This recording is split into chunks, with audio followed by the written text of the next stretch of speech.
हर एक में साहस नहीं होता है जो सरकार के खिलाफ खड़ा हो जाए।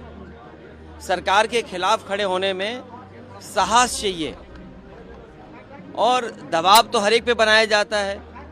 ये बात कौन नहीं जानता है कि भारतीय जनता पार्टी जीतने के लिए कोई भी हथकंडा अपनाएगी।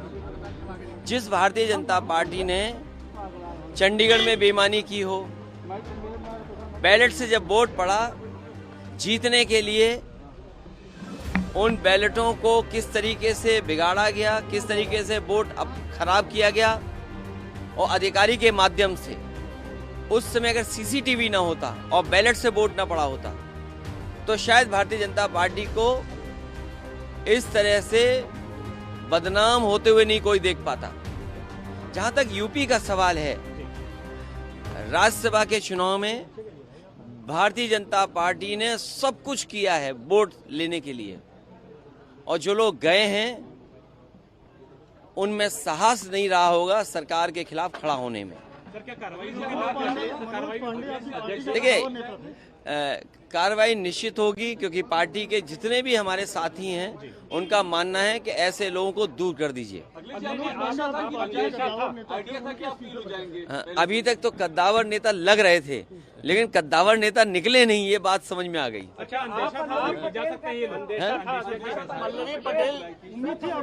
देखिए, मैंने आपसे कहा कि सरकार के खिलाफ वोट डालने में साहस की जरूरत है, साहस की जरूरत है।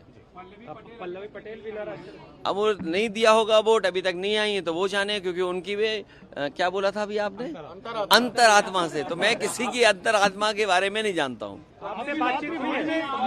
मेरी अंतरात्मा के बारे में किसी के नहीं मैं जानता हूँ। कोई बात नहीं, जब जो भोज में नहीं आए, चर्चाएं आपके माध्यम से भी थी, चर्चाएं और तरह से भी थी। अब उन बातों को आप बेहतर समझते होंगे कि कोई क्यों चला गया, किसी को सिक्योरिटी की जरूरत रही होगी, किसी को धमकाया गया होगा कि आपके मुकदमे पुराने हैं, आपका इतना रिकॉर्ड अच्छा नहीं है, आपको ये लाभ दे दिया जाएगा। सुनने में तो बहुत कुछ चीजें आ रही हैं, सुनने में तो पैकेज के बारे में भी आ रही हैं। वो बात समझ में नहीं आ रही कि वो पैकेज छोटा था कि पैकेज बड़ा था। अगर आपको समझ में आ रहा हो तो मुझे जरूर जानकारी देना। उनके बारे में, किसके बारे में क्या कहें, किसके बारे में हम क्या कहें। आपने बात की लोकसभा चुनाव से पहले बात की थी, राजा भैया से बात की गई थी, आपके यहाँ से आप प्रदेश अध्यक्ष ने बात। देखिए, कई बार कुछ लोग, कुछ होता है खबरों में रहने के लिए। देखिए, लोकसभा चुनाव जो उत्तर प्रदेश का होने जा रहा है, वो उत्तर प्रदेश की जनता देख रही है।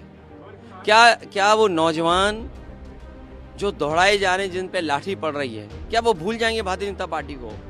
जो लाखों लाख नौजवान परीक्षा दे करके घर लौटा, किराया कहां से लाया था, खाने पीने का इंतजाम क्या किया था, कैसे वो रहे थे, कैसे परीक्षा लिखी, और उसके बाद पेपर आउट हो गया, लीक हो गया पेपर, सरकार ने लीक कराया। और सरकार, मैंने पहले भी कहा, फिर कहता हूं, सरकार ने अगर पहले ही जब लीक हुई थी परीक्षा, उसी समय ठोस कदम उठाए होते तो शायद नौजवानों को इस तरह के दिन नहीं देखने पड़ते।